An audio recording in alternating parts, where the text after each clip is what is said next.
Alors nous vous présentons cette prestation de l'école dimanche. Nous allons chanter 2 chants spéciaux pour la gloire du Seigneur Jésus-Christ.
Nous vous proposons maintenant un chant tiré du recueil Crois seulement, le chant numéro 155 intitulé Paix dans la vallée.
le Seigneur vous bénisse.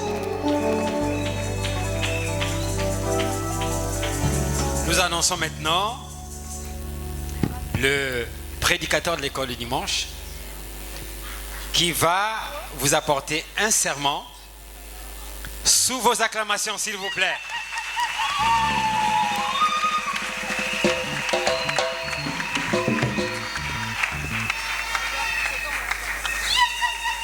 On l'acclame, on l'encourage.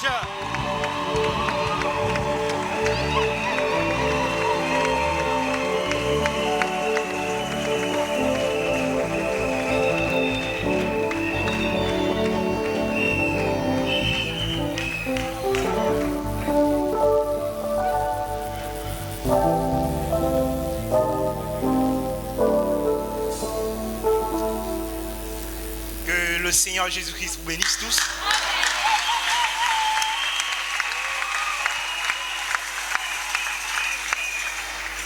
Je suis très content d'être au milieu de vous ce soir. Et je tiens à remercier la confiance que notre évêque pasteur Séraphin Moussingo m'a accordée ce soir.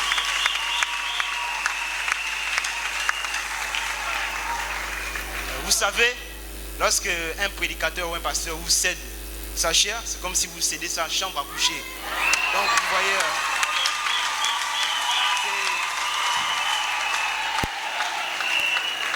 Donc, vous voyez comment c'est très difficile. Alors, sans plus tarder, nous allons nous lever.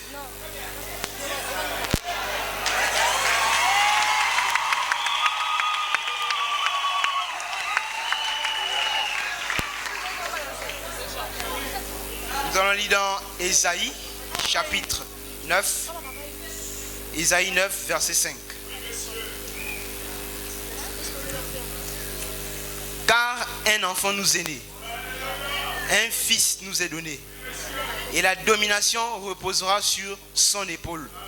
On l'appellera admirable, conseiller, Dieu puissant, Père éternel, prince de la paix.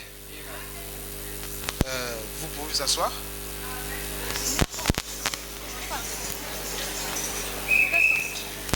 Nous allons continuer la lecture dans Jean 14. Jean 14, verset 8. Philippe lui dit, Seigneur, montre-nous le Père et cela nous suffit. Jésus lui dit, il y a longtemps que je suis avec vous et tu ne m'as pas connu. Philippe, celui qui m'a vu a vu le Père. Comment dis-tu, montre-nous le Père? Ne crois-tu pas que je suis dans le Père et le Père est en moi? Les paroles que je vous dis, je ne les dis pas de moi-même. Et le Père qui demeure en moi, c'est lui qui vous fait les œuvres. Croyez, je suis dans le Père et le Père est en moi. Croyez de moi à cause de ses œuvres. Je vais inviter le frère Grace Mahoma Moussingo pour...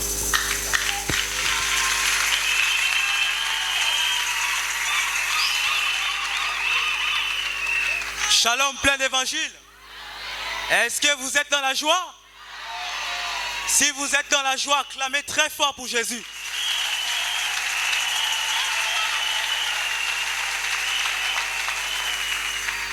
Avant de prier, je vais vous dire ce soir, le trône est en vous. Alors n'ayez pas peur du diable. C'est un général dégradé. Depuis le commencement, il a perdu. Je ne crois pas qu'il peut nous vaincre aujourd'hui. D'ailleurs, nous sommes rentrés dans une nouvelle année. Il n'a pas pu nous vaincre. Je vais vous dire ce soir, vous êtes des vainqueurs.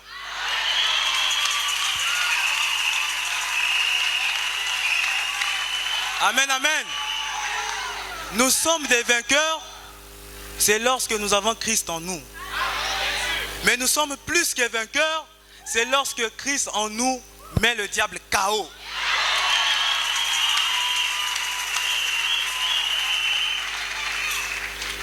Alors je me suis posé la question. Si Dieu, Jésus-Christ, il a vaincu la mort, le séjour de mort, qu'en est-il de nous, l'épouse de Christ? Je vais vous dire ce soir, vous logez Dieu en vous.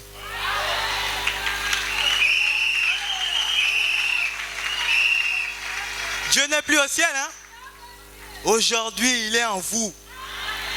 Mais le problème, vous avez peur. Bon, je ne suis pas venu pour prêcher. Je suis venu pour prier.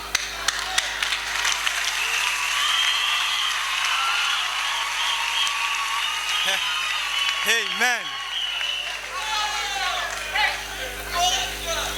Je l'aime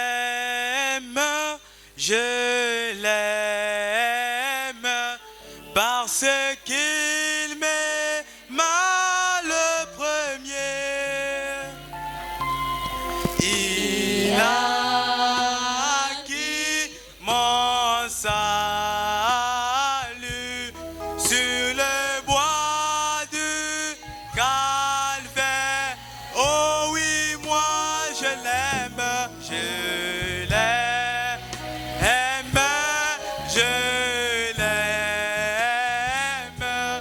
parce qu'il m'aima le premier, il a acquis mon salut sur le bois du calvaire. Seigneur Jésus, notre Dieu et notre roi, Créateur du ciel et de la terre, le commencement et la fin. Toi qui connais toutes choses, ô Père, toi qui connais le début, la fin avant le début, ô Dieu. Tu savais qu'on devait se trouver ici pour parler de ta part. Je voudrais que toi, le Dieu tout-puissant, le Dieu du pasteur Séraphin Mosengo, le surnaturel, la colombe de feu, tu puisses mettre ton serviteur de côté, ô Dieu, et que toi, Dieu, tu puisses parler à travers lui. Guéris les malades, ô Dieu. Délivre les captifs, ô Dieu. Que tout esprit impur ce soir soit chassé au nom de Jésus-Christ. Seigneur, nous avons besoin de toi. N'oublie pas le pasteur Séraphin Mosengo et sa chère épouse, ainsi que ses enfants. Soutiens-nous, ô Dieu. Assiste-nous du premier banc jusqu'au dernier banc. Ouvre la salle, ô Dieu. Au nom tout puissant du Seigneur Jésus-Christ. Amen.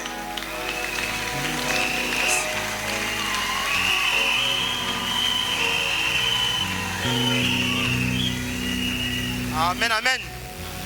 Voilà, nous avons les dons à l'école. Shalom encore. J'aimerais vous parler d'un sujet très spécial. Ce sujet s'intitule La suprême divinité du Seigneur Jésus-Christ.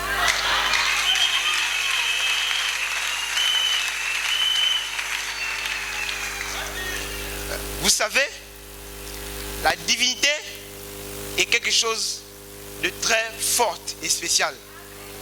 Mais avant qu'elle n'ait parvenue dans le temps, il a fallu d'abord qu'elle soit avant le temps. Bon, pour comprendre bien ça, nous allons prendre dans Michée. Michée chapitre 5, versets 1 à 3. Excusez-moi.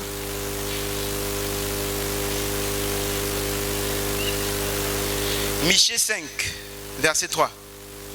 Et toi, Bethléem Ephrata, petite entre les milliers de Juda, de toi sortira pour moi celui qui dominera sur Israël. Et dont les origines remontent aux temps anciens. Amen. Donc nous voyons par là que la divinité, ce n'est pas quelque chose de maintenant. Elle remonte aux temps anciens dans l'éternité. Donc elle est là avant le commencement de toutes choses. Amen.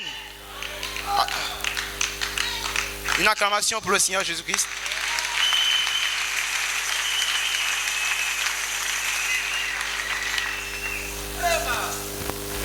Vous savez, pour continuer, avant d'aller dans cette divinité, il y a 3 prophètes qui ont eu des révélations sur le commencement. Le premier, c'était Moïse dans la Genèse. Il dit au commencement, Dieu créa les cieux et la terre. Il dit la terre était informe et vide. Mais nous voyons par là que le mot, lorsque Jean arrive, Jean dit, Jean 1, qu'au commencement était la parole. La parole était avec Dieu et la parole était Dieu. Dans la Genèse, Moïse dit, au commencement, Dieu créa les cieux et la terre. Or, normalement, le mot Dieu ne devait pas être utilisé en ce temps. Parce que Dieu signifie sujet d'adoration. Amen. Le mot qui devait être utilisé normalement, c'était Elohim. Elohim signifie celui qui existe par lui-même. Amen. Celui qui n'a ni...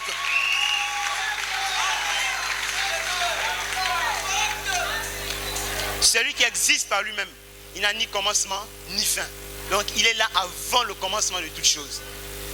Alors, dans l'apôtre Jean déclare qu'au commencement était la parole. La parole était avec Dieu et la parole était Dieu. Arrêtons-nous un instant. Vous savez, excusez-moi, nous voyons que au commencement était la parole. La parole était avec Dieu et la parole était Dieu. Donc, au commencement était la parole. Donc, Jean continue, il dit, la parole, toute chose a été faite par elle. Vous savez, Frère Branham dit, donc nous voyons par là que la parole, c'est le logos. La parole, c'était la première forme corporelle de Dieu. Lisons le prophète dans la brochure, la colonne de feu.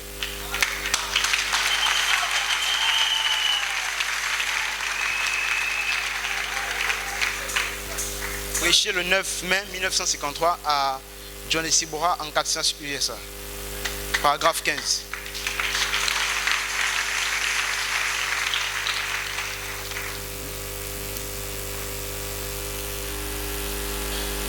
Frère Adam déclare, et maintenant, la Bible nous apprend que le Logos est sorti de Dieu. Et pourrait dire, c'était la première forme corporelle. Le Logos est sorti de Dieu, voilà aussi cela ressemblait. Personne n'a jamais vu le Père, à aucun moment, nulle part. Ça, c'est jamais fait, ça ne se fera jamais. Mais alors, le Logos qui est sorti de lui est devenu comme un petit halo de lumière. Vous voyez la lumière dont Jean parle au commencement. Un petit halo de lumière. Observons là comme un enfant devant le seuil du Père. Et maintenant, je peux le vous... Voilà. Est-ce que ça marche? Ok, merci.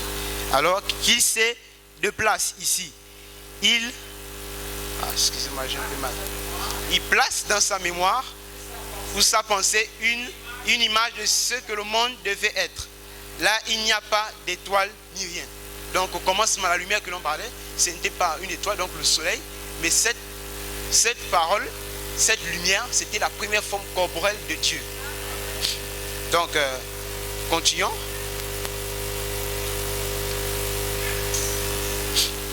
Et lorsque...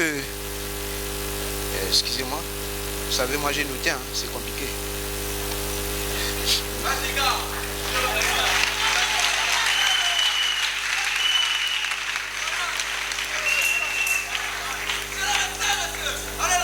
Donc, nous voyons par là que la parole, la lumière, était la première forme corporelle de Dieu. Et cette parole, c'était cette lumière, c'était la parole. Vous savez, Frère Branham dit dans la brochure Dieu dévoilé, si je ne me trompe pas, le Dieu puissant dévoilé devant nous. Page 14. Je ne sais pas si c'est le paragraphe 31.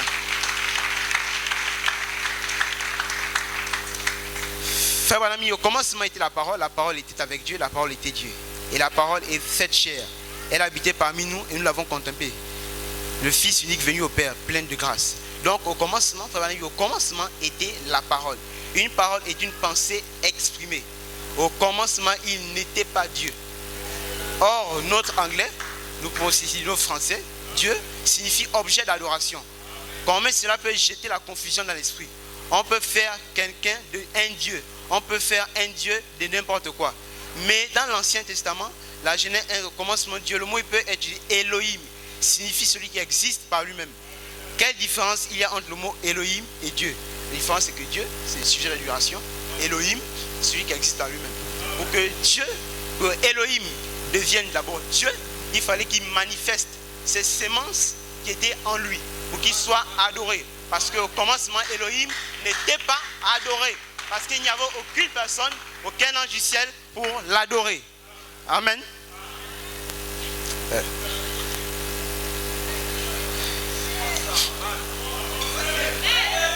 Amen. Une acclamation pour le Seigneur Jésus-Christ.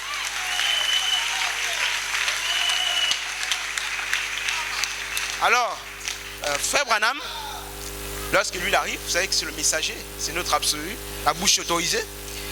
Il dit, après l'ouverture des 7e sceaux, par le 7e ange, le mystère caché de la Bible, frère Branham nous dit qu'au commencement était la fontaine à 7 couleurs. Donc frère Branham a une autre dimension de la révélation. Lui va plus loin, il dit au commencement était la fontaine à 7 esprits. Et cette fontaine à 7 esprits se mouvait sur les eaux. Amen. Et donc nous voyons par là que elle avait des sémences en elle. Quelles sont ces... Elle avait des sémences et des attributs. Elle avait les attributs de guérisseur, de sauveur, de rédempteur. Donc pour qu'elle avait tous ces attributs. Alors pour être adorée, il a fallu qu'elle crée d'abord le Fils, le Logos, le premier de toute la création. Ensuite, elle rentre, la fontaine d'esprit rentre dans le Logos, la parole. C'est pourquoi Jean dit qu'au commencement était la parole. Donc lui n'a pas vu comment la fontaine d'esprit est rentrée dans la lumière, dans le commencement. Amen.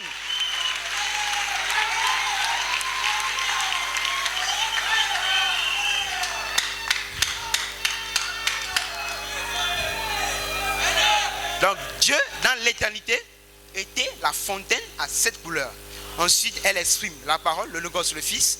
Elle rentre dans le Fils, le Logos, parole. Et cette parole, le Logos, qui est la sémence, qui avait les sémences en elle, donc se met quoi? Pour appuyer cela, elle se met à créer. Pour appuyer cela, nous allons lire donc Colossiens 1, verset 15, 16, 17.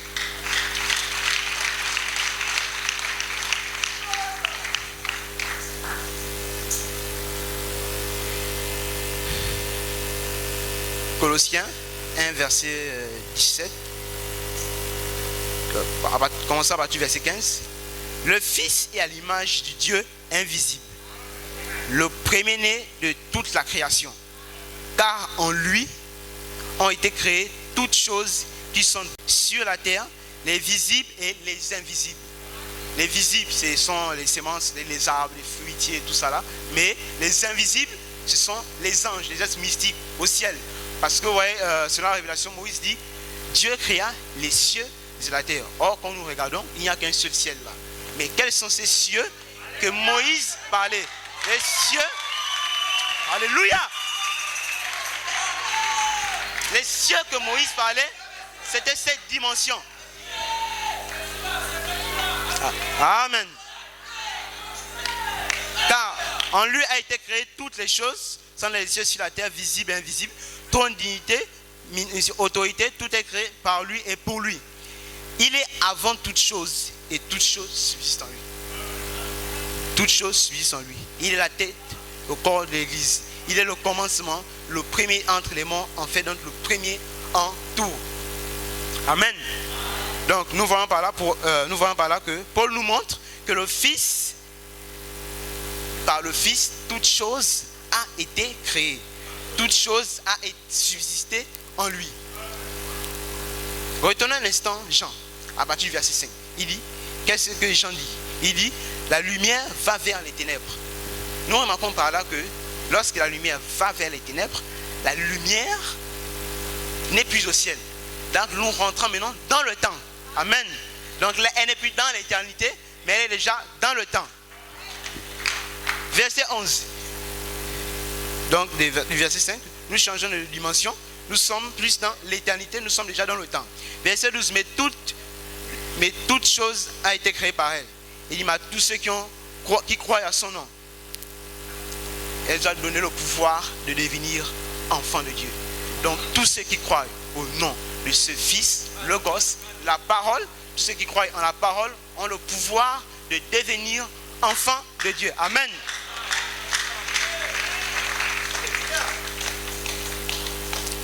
Donc nous voyons par là que cette parole, le Logos, la fontaine d'esprit, donc on va commencer à discuter, fontaine d'esprit, Logos, la parole, parole. Allons-y, continuons. Amen. Cette parole logos, nous voyons par là que lorsque à tous ceux qui croient en son nom. Donc cette parole a un nom. Alors, pour parler de cette lumière, et sinon d'aller dans Exode 3, versets 1 à 6. Moïse l'a rencontré, cette lumière.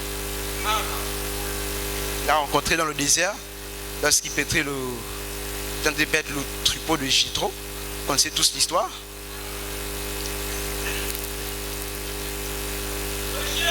Amen.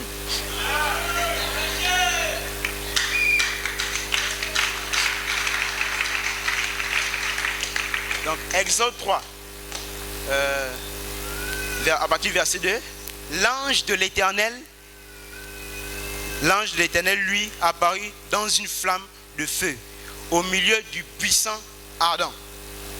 Donc, l'ange a apparu dans une lumière, donc nous voyons dans le puissant ardent. Donc, Moïse a rencontré cette lumière. Alors, quelle est cette lumière? Pour que nous continuons, il disait, Moïse, l'Éternel vit, et c'est un peu dans le bureau, il ajouta, à partir du verset 6, je suis le Dieu de ton père, le Dieu d'Abraham, le Dieu d'Isaac, le Dieu de Jacob. Donc nous voyons par là que cette lumière, c'était le Dieu d'Abraham, d'Isaac et de Jacob. Amen.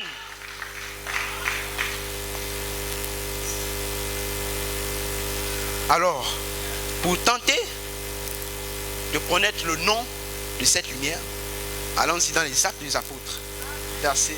Actes des apôtres 9, acte 9, verset 1 à 5.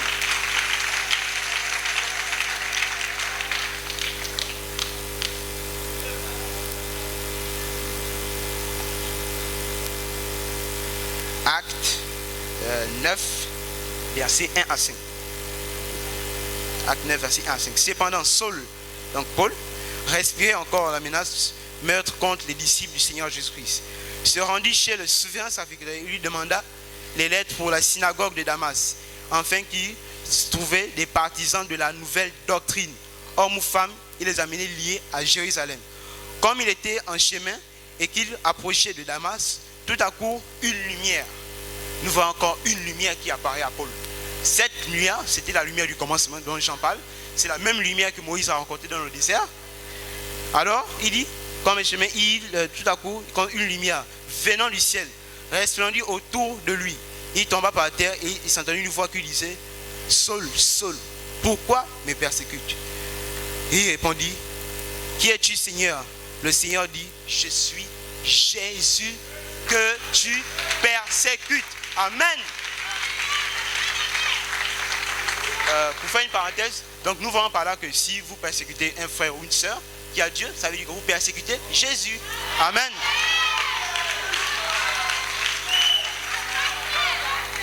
Donc, le nom de cette lumière, de cette parole, c'est rien d'autre que le Seigneur Jésus-Christ. Amen. Alors, comment Jésus-Christ est arrivé sur terre? C'est là où nous regardons Ésaïe qui dit, un enfant nous est né, on l'appellera Dieu admirable, Père et conseiller.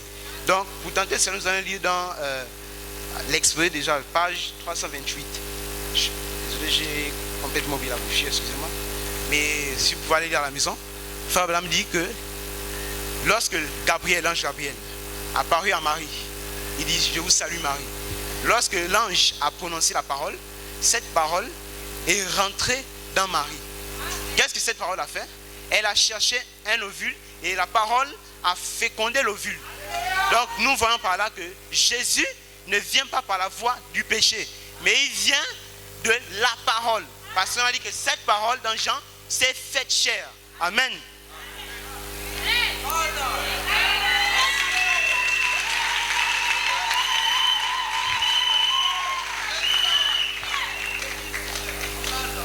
Alors Jean 1,14, la Bible déclare que la parole s'est faite chair dans qui? Jésus. Alors, à quel moment, donc dans Jean, nous venons dans Jean que là où Jésus dit que moi et le Père, nous sommes un. Donc celui qui m'a vu a vu le Père.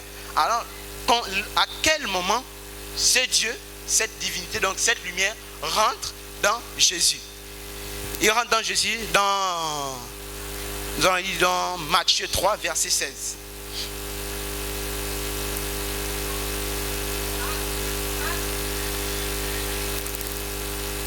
Matthieu 3, verset 16. Alors Jésus vient en Galilée. On s'en partit verset 14. Mais Jean s'y posait. Non, 16. Dès que Jésus eut été baptisé, il est sorti de l'eau et voici les cieux s'ouvrir. Il vit un esprit de Dieu descendre comme une colombe et venir sur lui. Bon, c'est là les anciens, les catholiques enseignent que c'est une colombe qui est venue sur l'épaule. Mais ce n'est pas ça la vérité. Elle ne s'est pas seulement arrêtée, elle est entrée en Jésus. Donc, c'est à ce moment là où Jésus et le Père étaient un. Amen.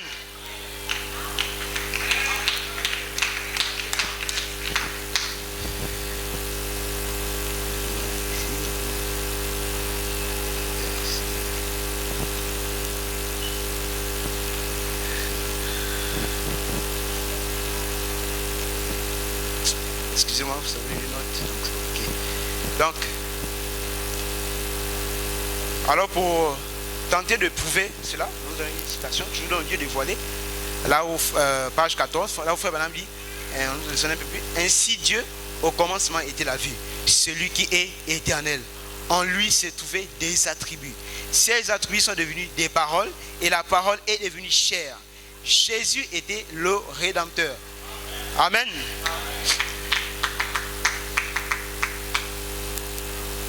Nous allons aussi dans Hébreux chapitre 2, première partie.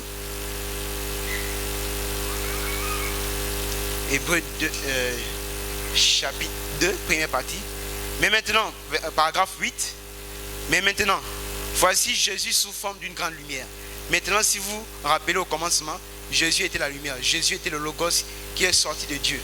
Il était l'ange de l'alliance qui conduisit les enfants d'Israël à travers dans le désert. Il était la colonne de feu à laquelle ils regardaient. Donc, la colonne de feu qui marchait avec les enfants d'Israël, donc, lorsque les enfants d'Israël marchaient avec la colonne de feu au-dessus, c'était simplement le Seigneur Jésus-Christ.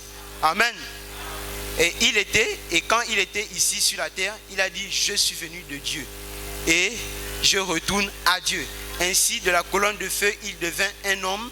Donc, là, Jésus devint un homme. Et quand ensuite il retourna à ce qu'il était, redevint donc la lumière. Donc lorsque Jésus était venu, il était venu sous forme de chair humaine. Lorsqu'il retourne, il revient sous forme de lumière. C'est cette lumière qui s'est fait souvent photographier ici au plein évangile. Cette lumière qui s'est fait photographier le 28 février 1963. Amen. Donc pour descendre, pour finir.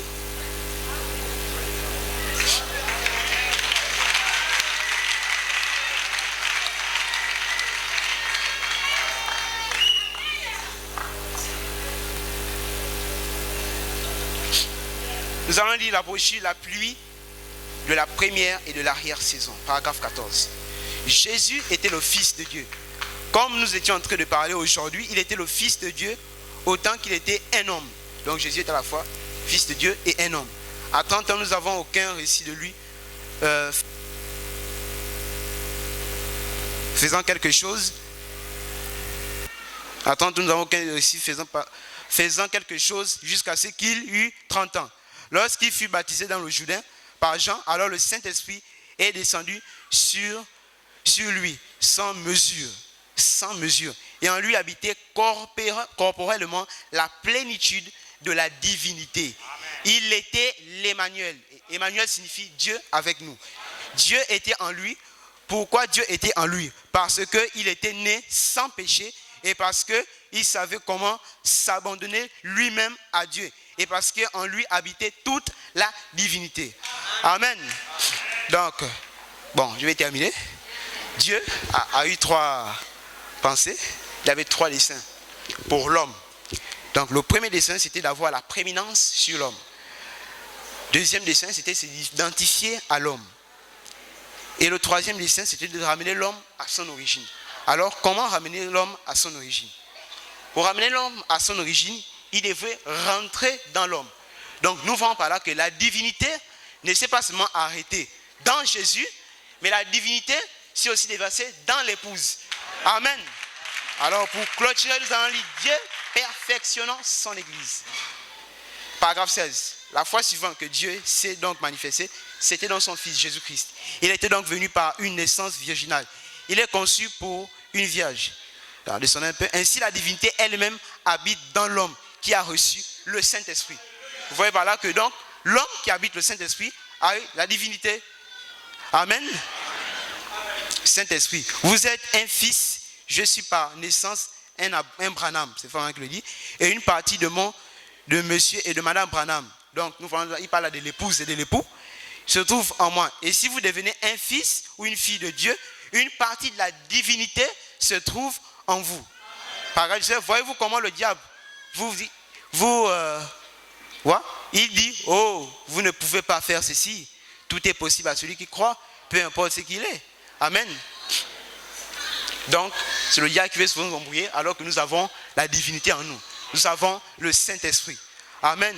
Et nous croyons qu'un homme qui a le Saint-Esprit, comme mon frère pouvait le dire, c'est un homme, alors le trône est en lui. Et lorsque le trône est en vous, vous avez les 4 êtres vivants qui vous accompagnent. Que le Seigneur Jésus-Christ vous bénisse.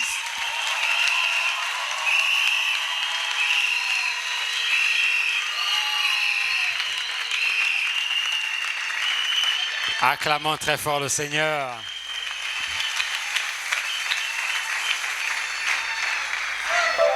Amen, amen, amen. C'est bon. On peut les encourager, s'il vous plaît.